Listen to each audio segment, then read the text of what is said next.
विशेष तौर पर जाट समाज जो बहुत दमदार संघर्षशील मेहनती, ताऊ देवीलाल जी ने कोई भी शर्त नहीं रखी थी। 15 साल उसकी पेंशन आती है, फिर जो ये विधायक रहा उसकी भी आती है, तो मैं तो उसको भी दान पुण्य में दे देता हूँ तकरीबन सबको।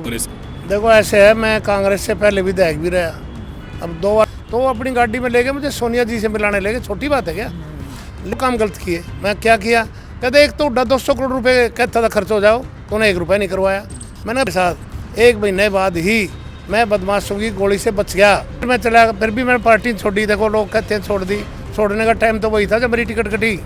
ये भी एक रिकॉर्ड की बात है कि मौके का भी कांग्रेस का था मैं, लेकिन मैं चौटाला साहब से मिलता था हर महीने की चीज़ है। संजय भाटिया बहुत बड़ा नेता है बीजेपी का, पहले भी नेता था, बाद में MP बना। इनकी ड्यूटी लगाई, ये लेकर मेरे को चंडीगढ़ गए और इन्हें ज्वाइन करे, मेरी टिकट डिक्लेयर करी रामविलास जी ने। लेकिन दुर्भाग्य की बात है, मेरी टिकट डिक्लेयर होगी, ये मेरे से पैसे मांगते रहे। लोगों के दिमाग में ये चलता रहा कि भरत सिंह छोकर बार बार पार्टी बदल, जाटों का हिंदुआ और आरक्षण में जाटों को भी शामिल करवा। अच्छा, INLD पार्टी जैसे आपने ज्वाइन कर लिया, INLD के तो भाई मेरी अचानक मिल गए शादी में, इसको भी छोड़ोगे कभी? तो परेशान था अपने झगड़े में प्लाट के।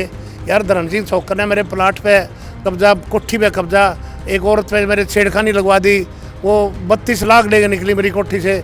और मेरे देखो ये कोठी में कभी जो है कांग्रेस का झंडा लहराता था, आज INLD पार्टी का झंडा यहाँ पे लहरा रहा है। इस हरियाणा की जनता अगर सुनती हो मेरी आवाज़, अब चौटाला जी के मुकाबले में सब नेता जो है ना बोने हैं, अभय जी का साथ दो। मैं गुजरों से भी हाथ जोड़ के प्रार्थना करता हूँ। नमस्कार दोस्तों, ND हरियाणा चैनल पर आप सभी का स्वागत करते हैं। आज हमारे साथ पूर्व विधायक रहे समालखा से, कांग्रेस से, भरत सिंह छोकर जी हमारे साथ मौजूद है। एक बहुत बड़ा ऐलान हो चुका है भाई, और विधायक जी से बातचीत करेंगे। और मैं इनका बार बार इंटरव्यू करता रहता हूँ जब भी टाइम मिलता है। वैसे तो इनका बिजी शेड्यूल रहा है, अभी भी 2 घंटे वेट कराने के बाद अभी यहाँ पे पहुँचे। नमस्कार जी। नमस्कार जी, नमस्कार। और ठीक हो जी? अजी बस अच्छा, बड़े बिजी चल रहे थे, कहाँ थे आज? भाई अभी एक तो होली भाग की बात है नंबर 1, नंबर 2 अभय जी ने जो भावी CM हरियाणा के एक शेर है, और शेर की ये जो है ना, मैं कहता हूँ शेर क्या, ये हरियाणा का अनोखा नेता है। और आजकल नेता तो कोई दिखाई देता नहीं हरियाणा में, ये एक दमदार नेता है जो अपनी आवाज़ बुलंद रखता है। इन अब किसानों की या 36 बरादरी की जो पेंशन काटी गई थी बीजेपी द्वारा बड़े षड्यंत्र के तहत, उसको बहाल करने का बड़ी भारी लड़ाई लड़ी है। अच्छा जी। और बड़ी चेतावनी दी सरकार को, और सरकार ने उसकी चेतावनी से घबरा कर सारे 73,000 बूढ़ों की पेंशन बैक डेट से जारी कर दी। तो ये बहुत बड़ी उपलब्धि है। तो ये सारे हरियाणा के जो बुजुर्ग हैं, बूढ़े हैं, वो भाई सीज दे रहे हैं अभय जी को, और उनके मन से एक आवाज़ मुंह से निकल रही है कि भगवान इसको आने वाला मुख्यमंत्री बनाए। देखो भाई, मेरे मुंह की बात छीन ली। मैं बात करने इस चीज़ पे आया था कि भाई देवीलाल जी ने जो है बुढ़ापा पेंशन लागू करी थी, और अभी जो आप सभी ने पता है, लगातार खबर देखी आपने कि बुढ़ापा पेंशन जो है रोक दी गई थी। वो रोकी क्यों गई थी, ये विधायक जी आपको क्या लगता है भाई, क्यों रोकी गई थी? पर रोकी गई थी, इन्होंने एक पैरामीटर तय कर दिए थे कि जिस बूढ़े के घर में इनकम ज़्यादा है, या ज़मीन ज़्यादा है, या फैमिली ID में इनकम कुछ है, उससे ज़्यादा, मतलब वो गलत पैमाने तय किए थे। जबकि ताऊ देवीलाल जी ने कोई भी शर्त नहीं रखी थी। उन्हें कहा भी सम्मान के लिए पेंशन है। गुजर बूढ़ा आदमी किसी भी परिवार में हो, कितना भी लैंडलॉर्ड हो, कितनी भी आमदनी इनकम वाला हो, वो बेचारे अपनी मान सम्मान की बात जो है पेंशन से ही दौड़ते हैं कि उसकी जेब में पैसे रहते हैं तो खुशहाल रहता है, और बच्चे भी उसके आगे पीछे उसकी इज्जत करते हैं, घूमते रहते हैं। जिसको भी उसने बेटी को, बहू को कुछ देना हो वो दे देता है। और इसीलिए ताऊ की बात को ध्यान में रखते हुए अभय चौटाला जी ने, शेर हरियाणा ने, आने वाले भावी मुख्यमंत्री ने ये आवाज़ उठाई, सरकार को चेतावनी दी कि ताऊ ने बिना किसी कंडीशन के पेंशन शुरू की थी, ये शर्तें नहीं लगाई थी। ये तो सम्मानजनक पेंशन है बूढ़ों को मान सम्मान के लिए। तो उसके लिए वो लड़ा, और लड़ाई में आर पार जो है ना उसने नतीजा निकाल के दे दिया कि सब बूढ़ों की पेंशन घर पर आ गई, 20 तारीख से पहले ही आ गई। तो उन्होंने फिर जो है ये जारी किया था कि भाई 20 तारीख को चंडीगढ़ पंचकुला जाने की बजाय हर अपने हेडक्वार्टर में एक कोई ऐसा जश्न मनाओ, वो बनाया लोगों ने। अच्छा जी, ये कह रहे हैं कि भी मुख्यमंत्री नायब सैनी जी का बयान आया था कि भी जो काफ़ी जो अलीगल तरीके से, यानी कि किसी ने उम्र घटवाया गया या फिर इस तरीके से जो पेंशन बनवाई है, उन पर रोक लगाई गई है। रोक मतलब कट ही नहीं गई है। देखो ये सारा हरियाणा चीज़ गवा है। इन्होंने तो काट के पूरे पैरामीटर लगा के कि इसकी इनकम ज़्यादा है, इसकी ज़मीन ज़्यादा है, लैंडलॉर्ड है, उस हिसाब काट के साबित हो जो नहीं पेंशन बंद हो चुकी थी। अब तो ये अपनी खाल बचाने के लिए इस तरह के बयान दे रहे हैं कि ना देनी भी पड़ेगी और जूते भी खाने पड़ गए। तो इसलिए वो तो सारा जो सरे जाता है अब चौटाला जी को जाता है। चोकर साहब, आपको नहीं लगता कि भी जो खाया कमाया है बढ़िया, जिसका बैकअप है, उसकी पेंशन ना दी जाए तो ये कहीं ना कहीं सरकार इस चीज़ पर ध्यान दे रही है? क्या पता, क्या लगता है, मतलब देना चाहिए भी? जैसे आपकी भी पेंशन, अगर बुढ़ापा पेंशन बनेगी तो आप भी लेओगे? नहीं, मेरी तो उम्र 60 से भी ज़्यादा होगी, मैं तो लेता ही नहीं। मैंने कोई फार्म नहीं भरा कभी।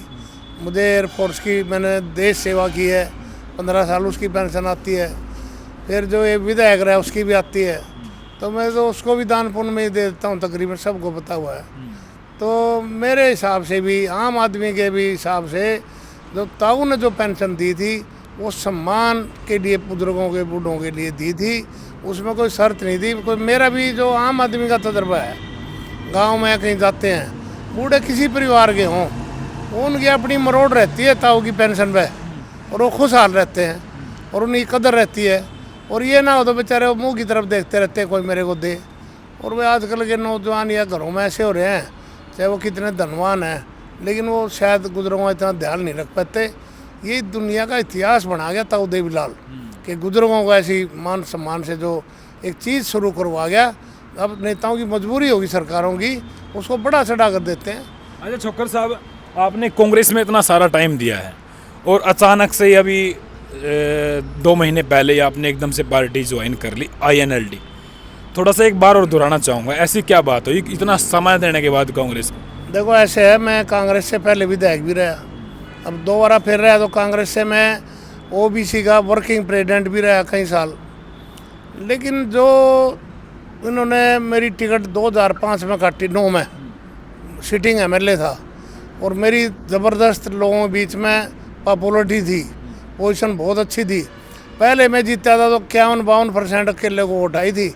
अगली बार लगता है मुझे 70-7% आती, लेकिन जानबूझ के मेरी टिकट काटी गई। जो भागने का टाइम होता है ना पार्टी छोड़ने का, वो टाइम था, मैंने छोड़ देनी चाहिए थी जोश में, आक्रोश में, लेकिन मैं छोड़ी तो नहीं। मैं राज का भुक्का नहीं था, मैंने ईमानदारी से राज किया, और इतना तक किया कि शायद हुड्डा सरकार के टाइम में, किसी और CM के टाइम में ये कोई कर ही ना पाया कि थाना हो, तहसील हो, बिजली बोर्ड हो, कहीं रुपये ना लगें, बिना पैसे के काम हो। किसी ने रुपये ले लिए तो उसके वापस करवाए, ये सारा हल्का गवाह है इस बात का। अच्छा, टिकट करने का कुछ मेन रीज़न था कि भाई इसको हुड्डा, देखो सबको पता, मैं ज़्यादा तो क्या उसको बुराई दूँ के रूप में दूँ कि हुड्डा साहब का जो झगड़ा हुआ था गुड़गांव कांड में, हुंडा कांड जो हुआ था, ये उसको 15 दिन तक सॉर्ट आउट नहीं कर पाए थे, समाधान नहीं कर पाए थे, और पार्लियामेंट को रोक दिया गया था विपक्ष द्वारा 15 दिन। बहुत बड़ा एक ये मुद्दा बन चुका था देश विदेश में कि भाई ऊपर नीचे की सरकार है और मजदूरों को इतने बुरी तरह पीटा गया था। तो तब जो है विपक्ष के नेताओं ने मुद्दा उठाया कि यार बुरे मजदूरों को इतनी बुरी तरह पीटा गया तो आज तक कहीं हुआ नहीं। तो सोनिया जी ने हुड्डा को बहुत बार कहा भी इसको निपटाओ जल्दी, ये तो एक फैक्ट्री है तो झगड़ा है, लेकिन ये कहते रहे जी 2 दिन दे दो, 2 दिन दे दो, 2 दिन दे दो, 15 दिन तक निपट नहीं पाया। तो जब सोनिया जी ने इनको सख्ताई से बोला था ये किस चीज़ के CM हो, एक हरियाणा के अंदर एक फैक्ट्री मामला नहीं सॉर्ट आउट कर सकते, तो उस हरियाणा कैसे संभालोगे? इसको डाउट हो गया था कि मेरे को सोनिया बदल सकती है और वीरेंद्र सिंह जी को बना सकती है। तो तब इसने सारे संभाल के गए, ना हरियाणा के, सॉरी, जितने भी हरियाणा के मैनेजर या गुड़गांव के विशेष थे, HR के इतने हेड थे, वो सारे इकट्ठे किए, और उनसे इसने ये बोला था कि मेरे कितने रुपए खर्च हो जाए। ये तो समझते हैं ना पैसे में सब कुछ बिकता है, चाहे 200 करोड़ लग जाए, ये आमने सामने कर लो। तो तब इसको किसी मैनेजर ने, जो फैक्ट्रियों के मैनेजर थे, जो मेरे साथी थे, वो हमारे जाट समाज से ही थे, मेरे बहुत थे अच्छे संपर्क वाले थे, मेरे बिल्कुल बहुत ज़्यादा दिल को से चाहने वाले थे। उन्होंने इसको सलाह दे दी कि जो है ना पैसे से सौदा नहीं होगा, जो यूनियन के पदाधिकारी होते हैं उनसे समझौता करना पड़ेगा, और वो पैसे से नहीं होगा। उनके पीछे लाखों मजदूर हैं, आप ऐसे क्यों सोचते हो कि बिकाऊ है कोई? तब उन्होंने कहा था भरत सिंह को पकड़ लो, और इन्होंने कहा ये क्या करेगा? उन्होंने जब बता दिया इसका बड़ा लंबा चौड़ा तजुर्बा है फैक्ट्रियों का, और इसका बहुत ही अच्छा यहाँ पर मान सम्मान और नाम है, और ये इसको सॉर्ट आउट कर देगा। तब इन्होंने मुझे बुलाया था, तब मैंने कहा था मैं कोशिश करता हूँ। परमात्मा ने मुझे एक आशीर्वाद दिया हुआ है कि झगड़ा छोटा हो बड़ा हो, जिसको मैंने दिल से निपटाना चाहा वो निमट गया। तो मैंने जब परमात्मा को याद करके निस्वार्थ भाव से सच्चे मन से उसमें बिचौलगरी की तो 3 दिन में निमट गया। ये पूरा इतिहास बना था हरियाणा के अंदर, और इतना बड़ा इतिहास बना था कि अहमद पटेल जी जो कांग्रेस के अपने देश के मालिक थे किस्म के, उन्होंने इस चीज़ का पूरा उनके पास रिपोर्ट थी। और हुड्डा साहब ने भी, और एक आनंद कौशिक को पंडित जी होते थे विधायक फरीदाबाद से, वो बेचारे चल बसे, उन्होंने जो है मेरे को अहमद पटेल जी ने जब ये बात पता लगी कि भरत सिंह ने निपटवाया है और इसने इतना बड़ा काम बिना किसी स्वार्थ के और ईमानदारी से किया है अपने तजुर्बे के हिसाब से, तो वो अपनी गाड़ी में लेके मुझे सोनिया जी से मिलाने लगे। छोटी बात है क्या? लेकिन मैंने उस चीज़ को महत्व नहीं दिया कि मेरा इतने बड़े नेता से मेरा संपर्क हो गया। मैंने ये समझा जनता ने जिताना इलेक्शन, तो मैंने जनता के बीच में से मैं निकला नहीं। मैं तो भाई सभी को पता है, सुबह फूल उठवाता था, किसी ने इतना उठवाया आज तक, फिर लोगों से मिलता था, मेरी ये करीब 1 बजे तक मिलता था, फिर लोगों के झगड़े के आपसी पंचायती तौर पर समझौते करवाता था। फिर चौथा काम जो विशेष किसी ने आज तक किया नहीं, हर गांव से पता करके कि थाने तहसील किसी बिजली बोर्ड किसी रुपए लगे हैं, उनसे पता कर करके जाके रुपए वापस करवाता था। फिर फ़ोन सबके सुनता था, और भाई बदमाशी चलने नहीं दी। ये 6 वायदे मैंने किए थे, 6 के 6 पूरे करके दिखाए हैं। तो हुड्डा साहब को जब ये लगा यार इतना बड़ा मामला जो सरकार नहीं सुलट पाई और इस अकेले ने करवा दिया, ये डर गया। सच्चाई बात तो ये है कि इतना ईमानदार तू 200 करोड़ खर्च करना चाहता था, इन्हें तो अपने जो है ना चाय पानी के गाड़ी के पैसे भी अपने आप दिए और 1 रुपया लगवाए नहीं। और यार सरकार फैल होगी, कर नहीं भाई, अकेला कर गया। तो इसने जब तो ये कहा था मैं ज़िंदगी भर एहसान नहीं भूलूँगा, लेकिन मेरा इलाज कर दिया। फिर इसने ये आनंद कौशिक जी बेचारे परमात्मा को प्यारे हुए, उन्होंने मेरे को उस दिन एक ही बात बोली थी कि भरत सिंह तूने बात बहुत बुरी तरह फंस गया तू। मैंने कहा क्यों? कहते तूने 2 काम गलत किए। मैं क्या किया? कहते एक तो 200 करोड़ रुपए कहता था खर्च हो जाओ, तूने 1 रुपया नहीं करवाया। मैंने कहा फिर मैंने क्या बुरा किया? कहते इससे हुड्डा ये समझेगा इससे ज़्यादा ईमानदार राजनीति में पैदा नहीं हो सकता हरियाणा में। कांग्रेस पार्टी के अंदर ईमानदारी तो है पर लोक दल में तो थी। तो दूसरा इसने मेरे को कहा कि भाई तूने उसको 12 दिन में निपटवाना चाहिए था, तूने तीसरे दिन जो है ना फारिग कर दिया इनको और हुड्डा की कुर्सी बचा दी और अपनी कुर्सी खोली। तब मैंने कहा था ऐसा क्यों परमात्मा करने देगा? नहीं, वही हुआ मेरे साथ। 1 महीने बाद ही मैं बदमाशों की गोली से बच गया और इसने मेरे कहने से डीएसपी का ट्रांसफ़र नहीं किया समालके वाले का। तो जब मैंने इससे झगड़ा करना पड़ा उसको बदलवाने के लिए, ये छोटी बात है, उस झगड़े का सबको पता है कि मेरा झगड़ा हुआ था। फिर उसके बाद धर्म सिंह का टिकट हो गया। नहीं, उस टाइम तो भाई मेरा टिकट के तो बाद में संजय छोकर का हुआ था। लेकिन उसके बाद भी सुनो ना, जब वो झगड़ा निमट गया, सब कुछ हो गया, इसने मेरे को बुला के समझाया भी कि भरत सिंह ईमानदारी से राजनीति नहीं चलती, उसमें तो मैं उसकी कह सकता हूँ। मेरे को सच्चाई से समझाया था तो कुमा ले, लेकिन मैंने कहा था मैं कुमाने के लिए नहीं आया हूँ। तो फिर उन आनंद कौशिक जो बेचारा आज प्यारा हो गया भगवान को उसके चरणों में, उसने कहा था भरत सिंह ये नेता ऐसे आदमी को पसंद नहीं करते जिसने इतना बड़ा झगड़ा अकेले निपटवा दिया और वो भी बिना पैसे लगाए निपटा दिया और 3 दिन में और वाई करवा दी मुख्यमंत्री की। ये तेरे को आगे टिकट नहीं देगा। और वही बना, उन्होंने मेरी टिकट काट दी। ये कोई फायदा करे उसने। अरे यार न्याय किया, परमात्मा की तो न्याय की गुहार जाती होगी ना। इसने मेरा नाश कराया।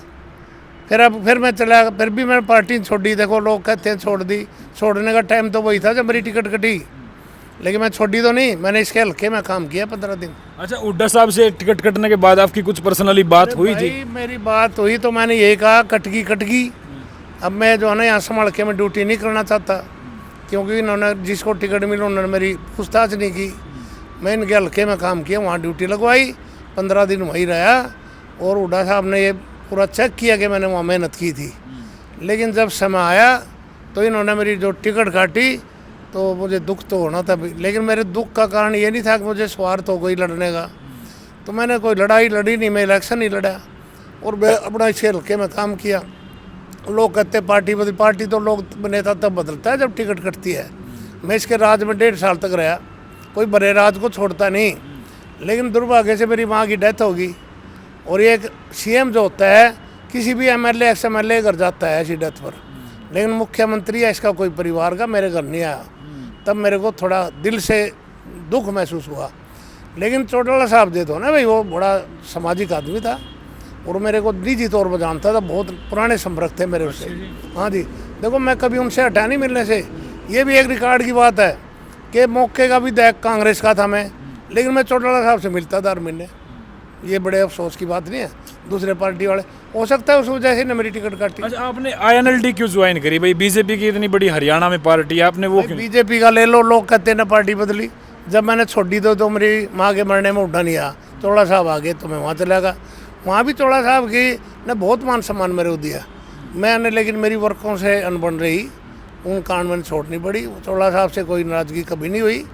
तो फिर मैं चला गया बीजेपी की ले लो भाई। बीजेपी को धर्म सिंह छोकर को हराने के लिए मजबूत उम्मीदवार चाहिए था।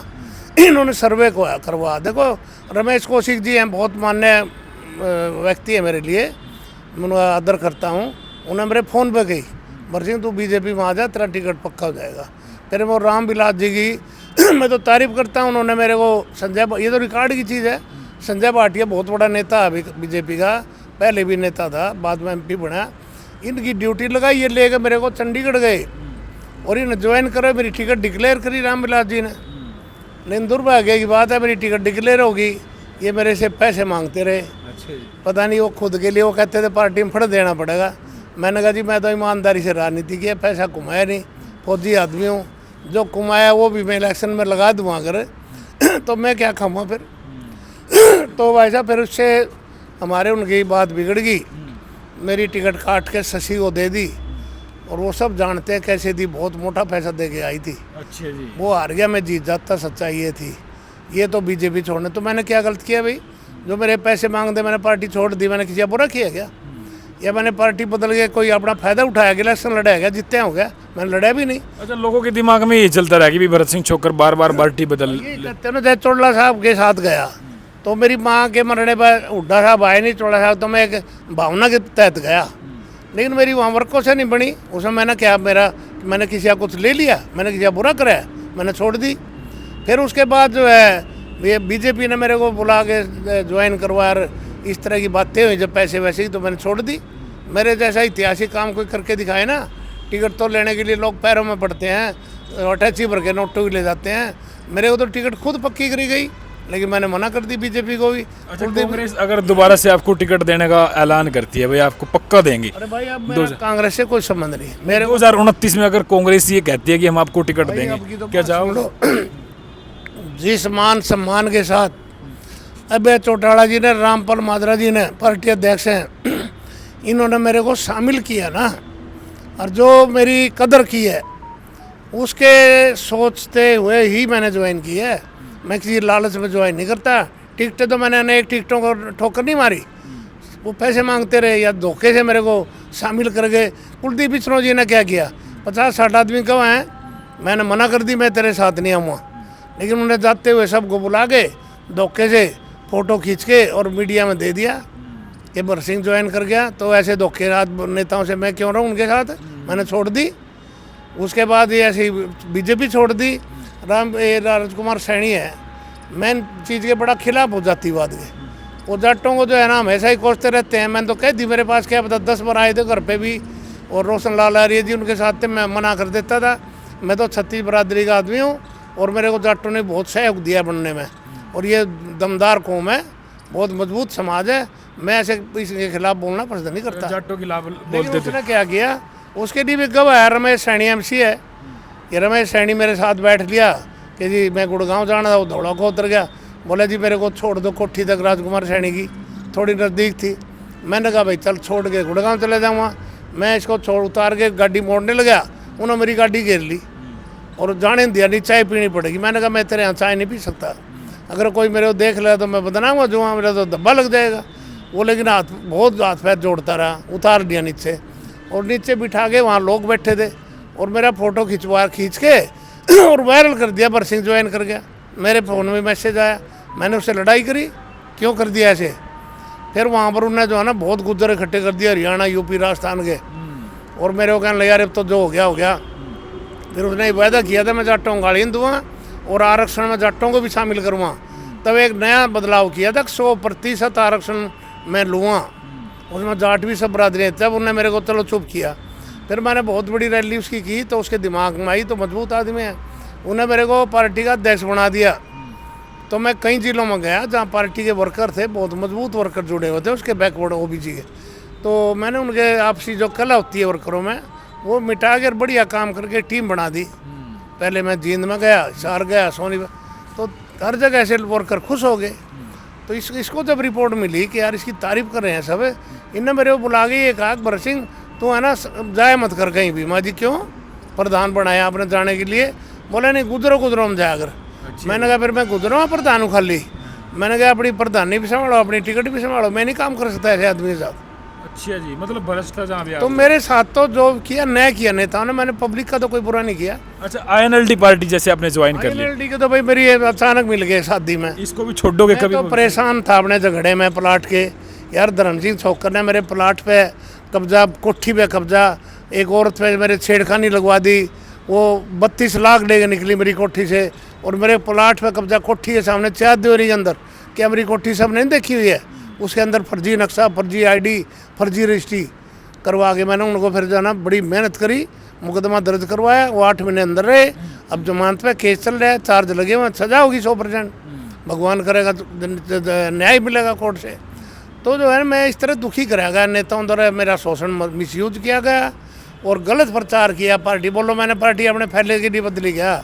मैंने देखा जो पार्टी मेरे से पैसे मांग रही है या धोखे से मेरे फोटो खींच के ज्वाइन करवा रही है, वो मैं उनके साथ काम ही नहीं कर पाऊँगा, मैं ईमानदारी निभा नहीं पाऊँगा, मैं हल्के का भला नहीं कर पाऊँगा। तो मैंने पार्टी छोड़ दी। अच्छा, जैसे आप आईएनएलडी पार्टी में, आप भविष्य में इसमें डट के रहोगे? गारंटी ले लो। सुनो, ये गारंटी तो मेरे दिल की है ना यार। मेरे को चोड़ा साहब भी इसी तरह बहुत ज़्यादा दिल से मेरे को पसंद थे। मैं उनको आज से नहीं, जब प्रदीप चौधरी को टिकट मिला था ना कैसे कालका से, ये तो बहुत पुरानी बात है। ये तो कई 90 इनका जब राज आया था चोड़ा साहब का, नहीं राज भी नहीं था, उपचुनाव हुआ था, इन्होंने मेरी जुम्मेदारी लाई थी। भरत सिंह मैं एयरफोर्स में रहते हुए इनके पास जाता था। अच्छा जी। इन्होंने कहा था भरत सिंह तू गुज्जर है, गुज्जर कैंडिडेट लिया खा लगा ढूंढ के। इतनी बड़ी जिम्मेवारी दी थी। मैं 1 हफ्ता रहा था घूम फिर के। मैंने इनको ढंग से समझाया था कि तुम घर बैठे नेता बन रहे हो प्रदीप जी, ऐसा मौका नहीं आता, उपचुनाव टिकट मिल रही है। चोड़ा साहब के नाम से डरते थे, कहते नु के चोड़ा साहब तो पता नहीं ऐसे हैं, मगर उनसे बढ़िया नेता नहीं है कोई। अब तेरे को घर बैठे टिकट मिल रही और खर्चा भी इलेक्शन हो, तेरा क्या ले लेंगे बोल। तब उसको समझाओ, लड़ा, वो हार गया, लेकिन बाद में 2 बार MLA बन गया। और चोड़ा साहब की पैदाश तो है, छोटी बात है क्या इस तरह करना। तो अब मेरा ये सुन लो बात, INLD के लिए तो मैं परमात्मा ऊपर जमीन नीचे, और मैंने कसम खा के तो ज्वाइन किया वहाँ चोड़ा साहब की, ओम प्रकाश चोड़ा जी की जयंती पे, और बार बार खाता हूँ।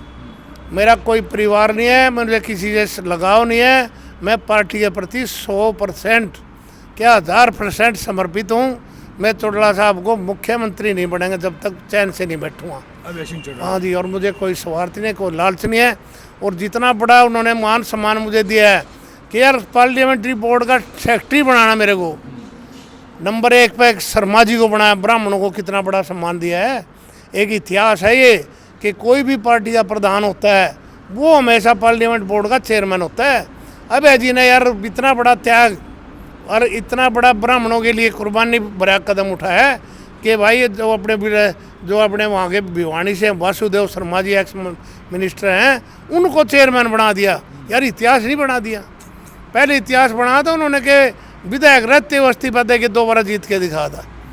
और भाई ये दूसरा इतिहास ये बना कि 10 साल में इतनी बड़ी मेहनत से हरियाणा के लोगों को अपने प्रति जोड़ना और उनके मुंह से ये कहलवाना कि अब ही दमदार है, सच्चा है, ईमानदार है और अपने आदमी का साथ देता है। और भाई साहब उसके बाद ये तीसरा इतिहास ये बनाया कि मेरे को और शर्मा जी को, हमारी दोनों कौमें ऐसी हैं जो ज़्यादा कभी लोक दल के प्रति समर्पित नहीं रही हैं, लेकिन उन्होंने तब भी यार दोनों को, हमारे को इतना बड़ा पार्टी की दोनों हाईएस्ट पावर है और दोनों हमारे दे दी। मैं तो वासुदेव शर्मा जी से भी बात कर चुका और मैं भी, हम तो अपने आप तो कहो, हम अपने बच्चों को, परिवार को भी कह के मरेंगे इनका साथ मत छोड़ना। मुझे कोई टिकट नहीं चाहिए, कोई स्वार्थ नहीं। मुझे सिर्फ चौटाला जी जो आने वाला हरियाणा का भला कर सकता है वो मुख्यमंत्री चाहिए। मैं भले बड़ी बात कह दी कि इन्होंने टिकट का कोई लालच नहीं है और हमने जो है ना अगली पीढ़ी को भी ये बता के जाना कि भी चौटाला साहब का साथ देना है। अभी 26 तारीख कितने तारीख की जो रैली करें? 23 मार्च की है युवा रैली अच्छा जी। जींद में। इसका क्या मकसद रहेगा? अरे भाई इसका मकसद है जो लोगों के फर्जी कार्ड काटे गए हैं, जो असली कार्ड थे फर्जी कह के काट दिए, इतने 13.5-14 लाख लोगों के। अब जी ने जैसे पेंशन दिलवाई, अब इसके लिए लड़ाई लड़ रहे हैं। और भाई युवाओं को वहाँ इकट्ठा करके ये दिखा रहे हैं कि युवा भी हमारे साथ है। राज बदलने में हमेशा युवाओं का योगदान विशेष होता है, तो हम ये दिखाएंगे कि युवा भी चौटाला साहब के साथ हैं, पूरा हरियाणा साथ है। बिल्कुल भाई, देखो ये कोठी में कभी जो है कांग्रेस का झंडा लहराता था, आज INLD पार्टी का झंडा यहाँ पे लहरा रहा है। हमारे साथ पूर्व विधायक रहे कांग्रेस से भरत सिंह छोकर जी हमारे साथ मौजूद थे। अभी थोड़ा अंधेरा काफ़ी हो गया है, लेकिन जब भी बोलते हैं बेवाक तरीके से बोलते हैं और आपकी आवाज़ भी जाती है जी आगे तक, लोग सुनना पसंद करते हैं। इस हरियाणा की जनता अगर सुनती हो मेरी आवाज़, अब चौटाला जी के मुकाबले में सब नेता जो है ना बोने हैं, कोई नेता इनके मुकाबले में नहीं है। दमदार आदमी है, मजबूत आदमी है, हरियाणा को बहुत आगे ले जाने वाला आदमी है। तो ये जो है ना अपने आदमियों को हमेशा उनकी रक्षा करता है, अपने वर्करों को दमदार तरीके से इज्जत देता है और उनका ख्याल रखता है। और कभी ये देखो बैजी की बात देखो ना, दूसरे नेताओं ने इनको कितना बदनाम किया कि तो हाथ में ले जाकर पीटता है, ये तो अच्छा आदमी नहीं है। नहीं, उस आदमी की हिम्मत देखो यार, उस बुराई से उभर के आना, अपनी छवि निखारना और जनता को अपने साथ जोड़ना बहुत बड़ी बात है। और ये तो कहते हैं ना, जनता की आवाज़ भगवान की आवाज़ होती है। अब आम आदमी कहता है आने वाला समय बैजी का होगा। और मैं तो एक भाई सबसे छत्तीस बरादरी से कहता हूँ, विशेष तौर पर जाट समाज जो बहुत दमदार, संघर्षशील, मेहनती और भाई ईमानदार और काम करने वाला और पार्टी के प्रति समर्पित, उनसे ज़्यादा जोड़ के अपील करता हूँ कि तुम अब जी का साथ दो। मैं गुजरों से भी हाथ जोड़ के प्रार्थना करता हूँ, ब्राह्मणों से भी करता हूँ, छत्तीस बरादरी से कि अब जी का साथ देकर ना मुख्यमंत्री बनाओ, एक इतिहास बन जाएगा। अब जी जो काम कर देंगे वो कोई नहीं कर सकता। देखो भाई, पूरी बड़ी अपील करी है हरियाणा के जाट समाज और गुजर समाज से, बहुत बड़ी अपील करी है कि भी आप अभय सिंह चौटाला का साथ दो। तो कैसा लगा इंटरव्यू कमेंट करके जरूर बताना। इंटरव्यू तो बहुत मज़ेदार होता भाई। अभी सनलाइट बहुत डाउन हो गई है, अंधेरा हो गया है। मैं विधायक जी का वेट करता रहा, लेकिन ये फील्ड में रहते हैं हमेशा दिन रात, अभी भी बड़ी मुश्किल से बुलाए हैं। और कैसा लगा आपने कमेंट करके जरूर बताना। और भाई लगातार मैं देखता हूँ भरत सिंह छोकर किस तरीके की जो है अपनी रैली की तैयारी कर रहे हैं, किस तरीके का ये माहौल बनाएंगे वहाँ पर। तब तक के लिए नमस्कार, जय हिंद।